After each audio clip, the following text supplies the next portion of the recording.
ஒரு வீட்டில் ஏதாவது ஒரு அப்ளையன்சஸ் கெட்டு போச்சு, இல்லைன்னா ஒரு வீட்டில் வந்து ஒரு திங்ஸ் சரியாக வேலை செய்யலை அப்படின்னா நம்ம ஃபஸ்ட்டு செய்யக்கூடியது என்னென்னா, அதுக்கான ஸ்பெஷலிஸ்ட் நம்ம கூப்பிடுவோம், எலக்ட்ரிஷியனை கூப்பிடுவோம். கூப்பிட்டுட்டு அவங்க அந்த அப்ளையன்ஸ் மட்டும் இல்லாமல் அது ஸ்விட்ச்லேருந்து உள்ள இன்லெட்லேருந்து அதோடைய வயரிங்லேருந்து எல்லாமே செக் பண்ணுவாங்க. அப்போ தான் அது எந்த இடத்துலேருந்து அந்த ப்ராப்ளம் ஆரம்பிச்சிருக்குங்கிறது நமக்கு தெரியும். இதே மாதிரி தான் வந்து நம்ம உடம்புல ஏதாவது ஒரு முட்டு வலியோ முதுகு வலியோ ஏற்படுது அப்படின்னா அதை கம்ப்ளீட்டாக நம்ம வந்து டயக்னோஸ்டிக் அனாலிசிஸ் பண்ணணும். அப்போ தான் அதோடைய காரணங்கள் கண்டுபிடிக்க முடியும். அப்போது அதோடைய காரணங்கள் கண்டுபிடிக்கும் போது அதுக்கு ஒரு விதமான ட்ரீட்மெண்ட் கொடுப்பாங்க. ஒரு சில விஷயங்கள் வந்து மெடிக்கலாக மாத்திரைகள்லேயே சரியாகலாம். ஒரு சில விஷயங்களுக்கு ஆப்ரேஷன், சர்ஜரி அந்த மாதிரி தேவைப்படலாம். ஒரு சில விஷயங்களுக்கு முட்டில் நம்ம வந்து இன்ஜெக்ஷன் கொடுக்கலாம்.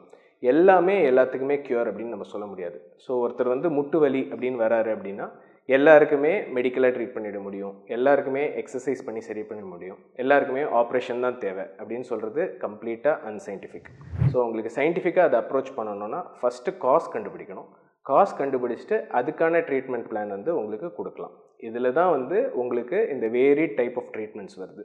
ஸோ உங்களுக்கு மெடிக்கலாக மாத்திரை கொடுத்து ட்ரீட் பண்ண முடியும், இன்ஜெக்ஷன்ஸ் கொடுத்தும் ட்ரீட் பண்ண முடியும், ஆப்ரேஷன் பண்ணியும் சரி பண்ண முடியும். ஆனால் நீங்கள் எந்த இடத்துல இருக்கீங்கங்கிறது ப்ராப்பராக கண்டுபிடிச்சாதான்.